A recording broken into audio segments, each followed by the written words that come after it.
хвърлих едно буклук. Защото казаха ми, че ремонтът ще върви от 10, 12, 15 хиляди. Ало? Ало, здравейте, търсене. Аз съм, да.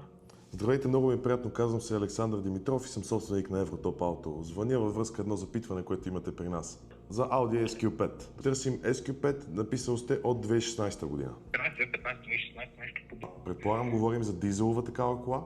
Да, защото се напъчих от един бензин и май по-скоро склони към дизел, да, 313 коня, където е тройката. Аз сега в момента, докато си говорим, преглеждам пазара в Германия. Като ги следа в България обявите, като цяло, си харесах една от Русе, но ми е много далеч. Като пробег, какво си представят?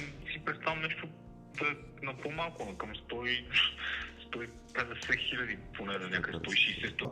Такива автомобили в Германия, нали, говоря за истински коли с сервизна история, не е имала удари колата и да е около 170 хиляди километра, 19 и 21 хиляди евро.